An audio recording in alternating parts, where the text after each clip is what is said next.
Assalamualaikum warahmatullahi wabarakatuh dan selamat sejahtera. Hari ini kita akan belajar kata nama khas. Sebelum ini kita telah belajar kata nama am. Baik, kita akan terus kepada PDP kita pada hari ini.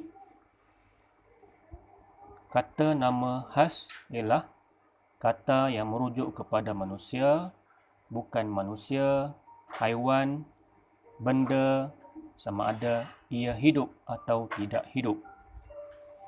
Maksudnya di sini ialah kata nama khas ini boleh terdiri daripada manusia, bukan manusia, haiwan dan lain-lain lagi. Ya. Permulaan hurufnya mesti ditulis dengan huruf besar.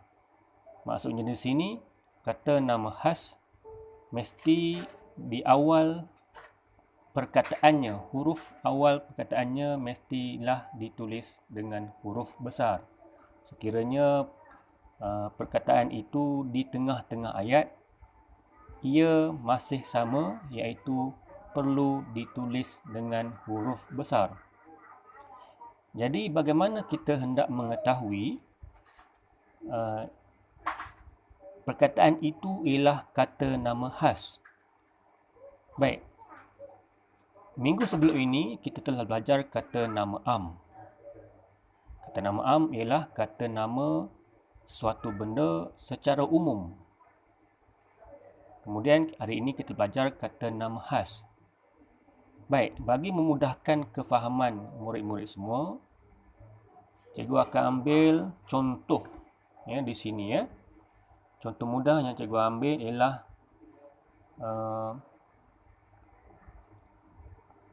Fatimah. Fatimah ialah manusia ataupun orang. Jadi kalau kita kata manusia ataupun orang itu ialah kata nama am. Tetapi apabila kita memberi nama kepada manusia ataupun kata nama am itu tadi, manusia ataupun orang, contohnya kita beri nama orang itu ialah Fatimah. Kita menamakannya Fatimah. Jadi Fatimah itulah yang dinamakan kata nama khas. Jadi mesti ditulis dengan huruf besar. Begitu juga yang kedua, Kanang Anak Langkau. Kanang Anak Langkau ini ialah nama orang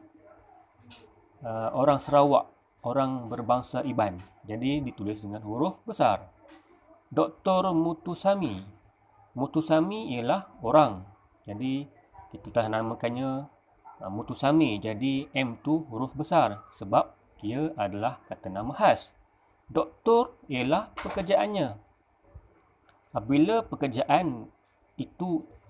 sesuatu ataupun perkataan yang merujuk kepada pekerjaan kemudian diikuti oleh nama orang, jadi pekerjaan doktor itu huruf D ini ditulis dengan huruf besar. Dr. Mutusami. Kemudian Cikgu Rahim. Sama juga tadi dengan Dr. Mutusami. Rahim ialah nama orang, kata nama khas. Kemudian sebelum nama Rahim ini ialah pekerjaannya iaitu cikgu. Jadi C ini huruf besar. Cikgu Rahim. Jibril. Huruf besar kata nama malaikat. Kata nama khas bagi malaikat. Jibril ialah kata nama khas yang merujuk kepada bukan manusia. Okay, Fatimah, Kanang Anak Langkau, Dr. Mutusami, Cikgu Rahim merujuk pada manusia. Jibril merujuk kepada kata nama khas bukan manusia. Sang Kancil merujuk pada nama haiwan. Vanda Diana ini ialah nama bunga, nama orkid. Ya, orkid itu diberi nama Vanda Diana. Ananas Komusus, nama nanas, iaitu nanas hijau. Jalur Gemilang, nama yang diberi kepada bendera Malaysia. Universiti Malaya, benda yang tidak hidup. ini pun benda yang tidak hidup. Ini benda yang hidup. Okey. Ini pun benda yang hidup tetapi benda. Okey, benda. Kemudian Perdana Menteri, jawatan ataupun pangkat. Okey, jadi Perdana Menteri juga ditulis dengan huruf besar. SK Bukit Ibam, nama sekolah. Kalau sekolah sahaja, huruf kecil itu ialah kata nama am.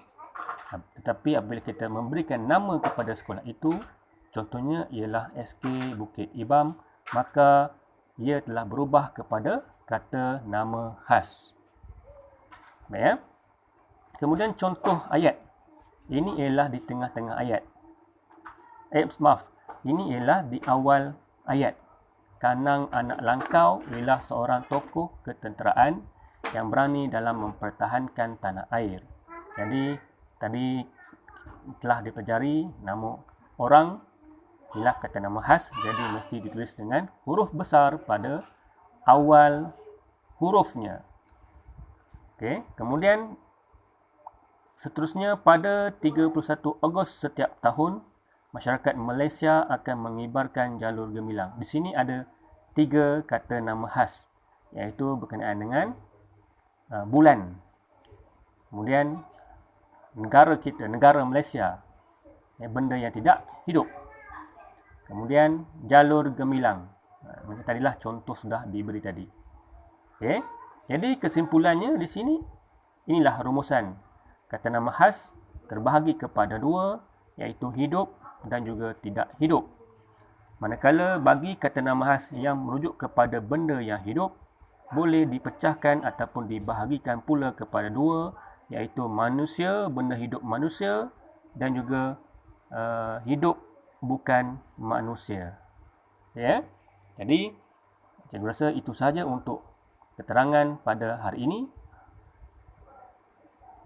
Sekiranya ada sebarang persoalan, boleh terus memaklumkan kepada cikgu. Okey. Jadi Assalamualaikum warahmatullahi wabarakatuh.